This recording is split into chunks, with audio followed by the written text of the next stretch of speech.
14வது வசனத்துல இருந்து படிக்கிறோம், 13ல இருந்து நான் படிக்கிற பாருங்க. அவைகளை நாங்கள் மனுஷ ஞானமாய் போதிக்கிற வார்த்தைகளால் பேசாமல் பரிசுத்த ஆவி போதிக்கிற வார்த்தைகளால் பேசி ஆவிக்குரியவைகளை ஆவிக்குரியவர்களோடு சம்பந்தப்படுத்தி காண்பிக்கிறோம். ஆவிக்குரியவைகளை ஆவிக்குரியவர்களோடு. அல்லேலூயா. வசனம் ஆவிக்குரியது. அப்படிதான் யாருக்கு சம்பந்தப்படுத்தி பேசுறாரு? ஆவிக்குரியவைகளோடு. அல்லேலூயா. ஆவிக்குரிய வசனத்தை மாம்சத்துக்குரியவர்களோடு பேச முடியாது, அவங்க ஏற்றுக்கொள்ள மாட்டாங்க. மாம்சத்துக்குரியவன் சின்ன சுபாவம் உள்ள மனிதன், அவன் ஏற்றுக்கொள்ள மாட்டார். அது பாருங்க 14ல, சின்ன சுபாவமான மனுஷனோ தேவனுடைய ஆவிக்குரியவைகளை ஏற்றுக்கொள்ளலாம். அவைகள் அவனுக்கு பைத்தியமாய் தோன்றும். அவைகள் ஆவிக்கேற்ற பிரகாரமாக ஆராய்ந்து நிதானிக்கப்படுகிறவைகளானதால் அவைகளை அறியவும் மாட்டான்.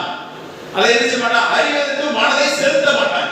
இப்போ நம்ம ஒரு காரியத்தை வசனத்தை படிக்கிறோம், என்ன தேவன் நம்மளை இப்படி சொல்றாரு? ஒரு மனுஷனா இருக்கிறோம், ஆனா என்ன சொல்றாரு? மனுஷ மார்க்கமாய் நடக்கிறீர்களே, நீ உங்களோட பலன் இல்ல. ஏன் நீ மனுஷ மார்க்கமாய் நடக்கிறனால உங்களோட பலன் இல்ல அப்படின்னா நம்ம யோசிக்கணும். மனுஷன் ஞானமா தானே நடப்பான், நம்மளோட பலன் இல்லைன்னு சொல்றாரு.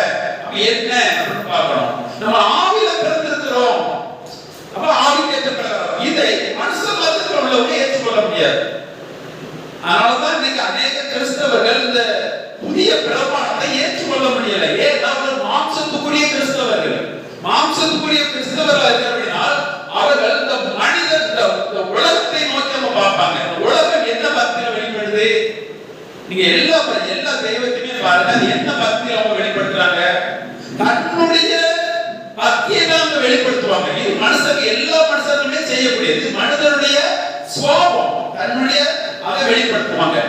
ஆனால் ஆவிக்குரியவன் ஆவிக்குரியதை எடுத்து வெளிப்படுத்துவான். அல்லேலூயா. இந்த உலகத்துல ஆவிக்குரிய மனிதன் ஆவிக்குரியவர்களை சம்பந்தப்படுத்தி வெளிப்படுத்துவான். நம்மள ஆவியில மாற்றி இருக்கிறார். சத்தியம் என்ன செய்திருக்கிறது? நம்மள ஆவியில மாற்றி இருக்கிறது. மனிதராய் மாம்சத்தில் இருந்த நம்மளை அவர் மாம்சத்தில் அவரோடு கூட சிலுவையில் அடிக்க பண்ணி நம்மளை அவரோடு கூட நம்மளை உயிரோடு எழுப்பினார். ஆவினால் நம்மளை மறுபடியும் உயிர்ப்பித்து விட்டார். இப்போ நீங்கள் மாம்சத்துக்குரியவர்கள் இல்ல. அல்லேலூயா. இப்போ நீங்கள் வசனத்தை ஒவ்வொரு நாள் படிக்க படிக்க படிக்க உங்களுக்குள் ஆவி தன்மை வளர்கிறது. ஆவிலே நீங்கள் பலனாகிறீர்கள், ஆவிலே நீங்கள் அனலாய் இருக்கிறீர்கள். அந்த ஆவினால் நீங்கள் அற்புத அடையாளங்களை செய்கிறீர்கள். அந்த ஆவினால் உங்களுக்குள்ளே ஞானம் வெளிப்படுகிறது. அந்த ஆவினால் வாக்குத்தத்தங்கள் உங்களுக்கு சொந்தமாக்கப்படுகிறது. அந்த ஆவினால் இந்த உலகத்தை நீங்கள் ஜெயித்திருக்கிறீர்கள். அந்த ஆவினால் சகல சத்தியமும் உங்களுக்குள் வெளிப்படுத்தப்படுகிறது. அல்லேலூயா. எல்லாமே உங்களுக்குள்ள ஆவியானவர் உங்களுக்கு செய்து கொண்டிருக்கிறார். ஆமென். உங்களை ஆவியானவர் வச்சு கண்ட்ரோல் பண்ணி வச்சிருக்கிறார் தேவன். நீங்க சும்மா இருக்கீங்க, உங்களை ஆவியானவர் தேவன் உங்களை விடுவித்தது மட்டுமல்ல, புதிதாக பிறக்க பண்ணி அப்படியே விடல, அவருடைய ஆவினால் நம்மளை முத்திரை போட்டிருக்கிறார். அல்லேலூயா. சொல்லுங்க, நான் தேவனுடைய ஆவினால் முத்திரை போடப்பட்டிருக்கிறேன். சொல்லுங்க, நான் தேவனுடைய ஆவியால் முத்திரை போடப்பட்டிருக்கிறேன். அவர் என்னை சகல சத்தியத்துக்குள்ளும் நடத்துவார். இயேசு கிறிஸ்துவுக்கு என்னை சாட்சியாக பூமியிலே நிறுத்துவார். ஆமென். அல்லேலூயா. ஆமென். பரிசுத்த ஆவியினால நீங்கள் சாட்சியாக இந்த பூமியிலே இருப்பீர்கள் என்று எழுதப்பட்டிருக்கிறது. அப்போ பொறாமை, வாக்குவாதம் இதெல்லாம் எதனால வருதுன்றால் இன்னும் நீங்கள் மாம்சத்துக்குரியவர்களாக இருக்கிறபடினால். நல்லா புரிஞ்சு கொள்ளுங்க. நீங்க ஆவி தன்மையை சிந்திக்க சிந்திக்க சிந்திக்க இந்த பொறாமை, வாக்குவாதம், இந்த மாம்சத்துக்குரிய உங்களுக்கு விலகும். நீங்க என்ன நினைக்கிறீங்க? ஆண்டவர் நல்ல தேடல் தான் நினைக்கிறேன், ஆனா எப்ப பார்த்தாலும் எனக்கு கோபம் வந்துட்டு இருக்குது, எப்ப பார்த்தாலும் எரிச்சல் வந்துட்டு இருக்குது, எப்ப பார்த்தாலும் என் வாயில தவறான வார்த்தை வந்துட்டு இருக்கு, இப்படி நினைச்சு கொண்டு அதனால என் தேவனுடைய ஒழுங்க ஜெபம் பண்ண முடியல, இப்படி நினைச்சிட்டு இருக்கிறாங்க. இது மனிதனால முடியாதது. அல்லேலூயா. மனிதனால் முடியாதது தேவனால் கூடும். ஆண்டவர் எல்லாம் சொல்லிட்டுலாம் இது உங்களால் கூடாததுதான். பேதுரு அப்போ எப்படி ஆண்டவர், இது மனிதனால் கூடாததுதான், ஆனா தேவனால் கூடும். எப்படி கூடும்? மனிதனை தேவனை மாத்திட்டா, மனுஷ மாம்சத்துக்குரியவனை ஆவிக்கு மாத்த கொள்ளுங்கள். அதனால் இந்த மாம்சத்துக்குரியவர்கள் உங்களை விட்டு விலகி போகும். ஹல்லேலூயா, ஆமென். இப்போ நமக்கு உடமரமா நிறைய இடத்துல உடமரமா இருக்கணும் இல்ல. இந்த உடமரத்தை நீங்க முள்ளா இருக்குது, நீங்க என்ன கிளைகளை வெட்டுவீங்க, கிளைகளை வெட்டி மறுபடியும் ஒரு 2 மாசம் கழிச்சு வாரீங்க, மறுபடியும் வளர்ந்து முள்ளா தான் இருக்குது. இப்படியே முயற்சி பண்ணிட்டு இருக்கீங்க. உடனே ஒரு ஆள் தோட்டத்துக்காக வராரு, எப்படிதான் நம்மளால முயற்சி பண்ணி பார்க்க முடியவே இல்லையே, என்ன செய்ய அப்படின்னா அவரே என்ன வேரோட புடுங்கி எரிஞ்சிட்டு அந்த இடத்துல வேற மரத்தை, நல்ல மரத்தை நடுகிறார். இப்ப என்ன மரத்தை நடுறாரு? ஆப்பிள் மரத்தை நடுகிறார். ஆப்பிள் மரத்தை நட்ட உடனே ஆப்பிள் செடிதான் வளர்ந்து அது முள்ள கொடுக்கல, ஆப்பிள கொடுக்குது. ஹல்லேலூயா, அது முள்ள கொடுக்கல. அது ஒரு வருஷத்துக்கு பார்த்தா ஆப்பிளா இருக்குது, முள்ளு இல்ல. இப்ப முள்ளு என்னாச்சு? வேரோடு புடுங்கப்பட்டாயிடுச்சு. ஹல்லேலூயா. அப்ப நம்ம மனுஷ மார்க்கமா இருந்தா நமக்குள்ள பொறாமை வரும், எரிச்சல் வரும், கோபம் வரும், பகை வரும், வைராக்கியம் வரும். ஏன்னா அது தன்மை அப்படிப்பட்டது, அது பாவத்தன்மை, உலகத்துக்குரிய தன்மை. ஏன்னா உலக பாவத்துக்குள்ள இருக்குது. உலக பாவத்துக்குள்ள இருக்கிறபடினால் உலகத்துக்குரியவர்களுக்குள்ளும் பாவம் என்ன செய்யும்? ரத்த உறவுல என்ன செய்யும்? செயல்பட்டு கொண்டுதான் இருக்கும். நம்ம இயேசு கிறிஸ்துவின் பிள்ளைகளுக்குள்ள ரத்த உறவு செயல்படுதா இல்லையா? இப்போ இயேசு கிறிஸ்து எப்பவோ ரத்தம் செஞ்சார், அந்த ரத்தத்தின் உறவு இப்பவும் நமக்குள் செயல்படுதா இல்லையா? இயேசு கிறிஸ்து இறந்து 2000 ஆண்டுகள் கழிச்சு, ஆனா இப்பவும் அந்த ரத்தம் நமக்குள்ள என்ன செய்யுது? வேலை செய்யுது. இப்பவும் அவருடைய ஜீவன் நமக்குள்ள என்ன செய்யுது? வேலை செய்யுது. சம்பந்தமே இல்லை, இயேசு கிறிஸ்து நமக்கு சம்பந்தமே இல்லை. ஆனா அந்த ஜீவனை அவர் இந்த பூமிக்கு அனுப்பினபடினால இந்த பூமியில இருக்கிற ஜனங்கள் எத்தனை பேர் அவரை நம்ப ஆரம்பித்தாங்களோ அத்தனை பேருக்குள்ளும் அவருடைய ஜீவன் நமக்குள் வேலை செய்து கொண்டே இருக்கு. அந்த ஜீவனாலதான் நம்ம கனி கொடுக்க ஆரம்பிக்கிறோம். ஹல்லேலூயா. அப்போ அந்த ஜீவன் வந்ததுனால நாம் ஜீவ ஆத்மாவாக மாறினோம். என்னைக்கு ஆதாம் அந்த ஜீவன் எடுக்கப்பட்டுச்சோ அந்த ஜீவன் எனக்கு இப்ப கிறிஸ்துவின் மூலமா எனக்கு கொடுக்கப்பட்டிருக்கு. அது கொடுக்கப்பட்டதுனால நான் இப்ப இந்த உலகத்துக்குரியவன் இல்ல.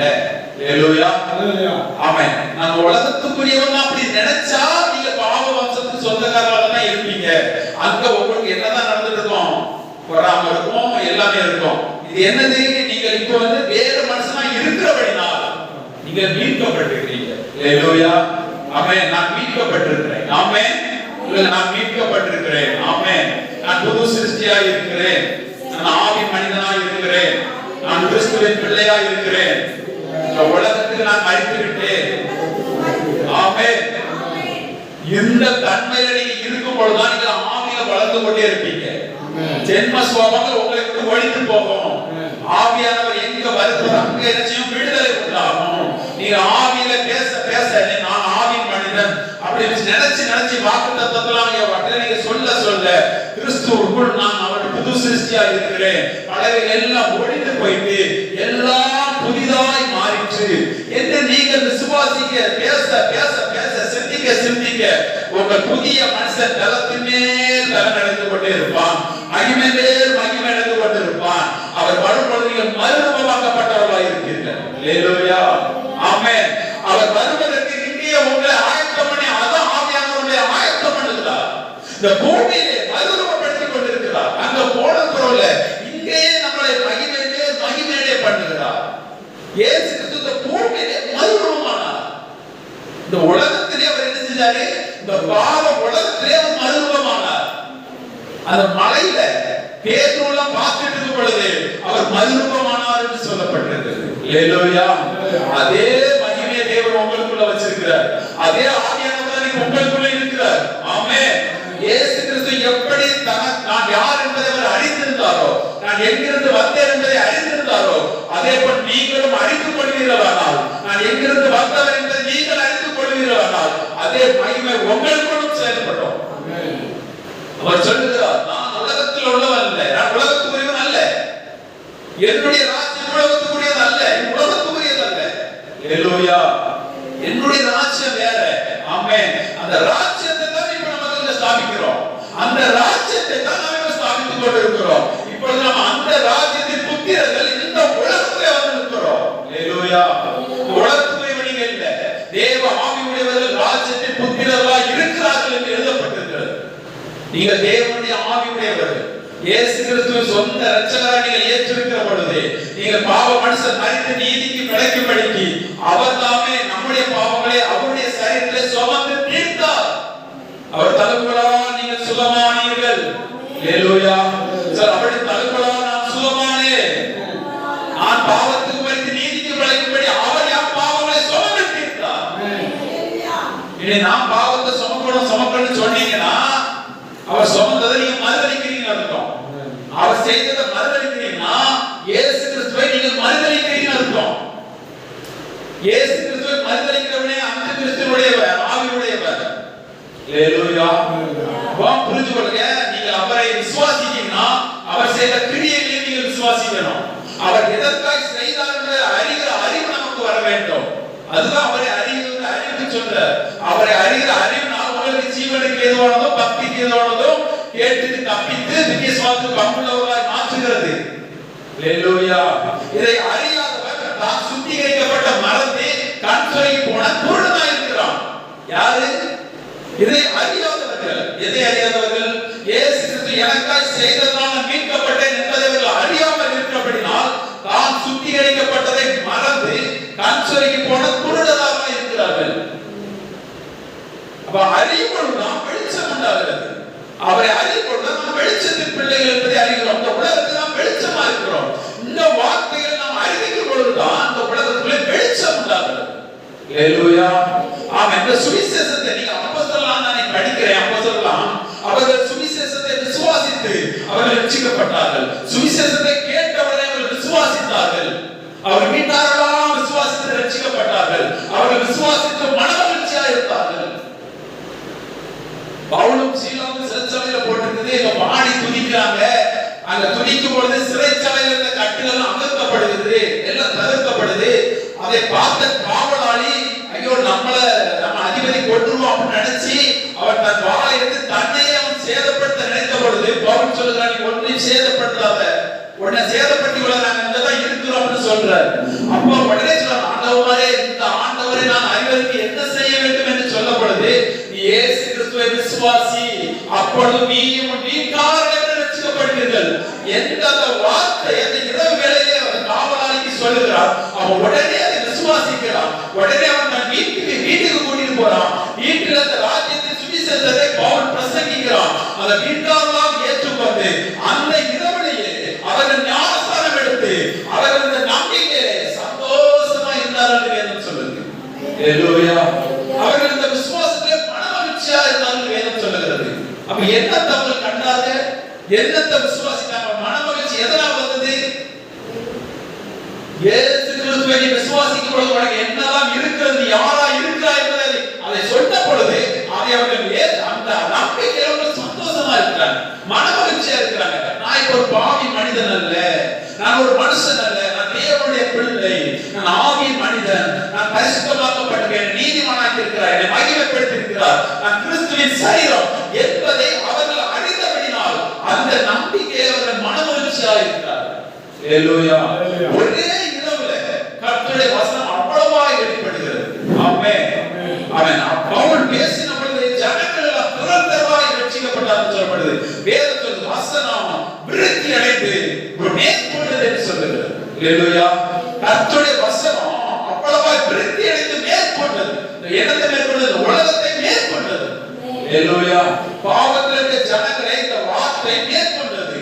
இதை கேட்கிற விசுவாசிக்கிற ஒவ்வொருவரும் என்னென்ன பாவத்தில் இருக்கிறீங்களோ, என்னென்ன சாபக்கட்டில் இருக்கிறீங்களோ, நான் இயேசு கிறிஸ்து நான் மீட்கப்பட்டிருக்கிறேன் என்பதை நீங்க விசுவாசிப்பீங்கன்னா அத்தனையிலும் ஒரு நொடி பொழுதே மாற்றம் உண்டாகும், விடுதலை உண்டாகும். ஹல்லேலூயா. ஆமென். அவர்கள் ரட்சிக்கப்படுவார்கள் என்று சொல்லப்படுது. ஹல்லேலூயா.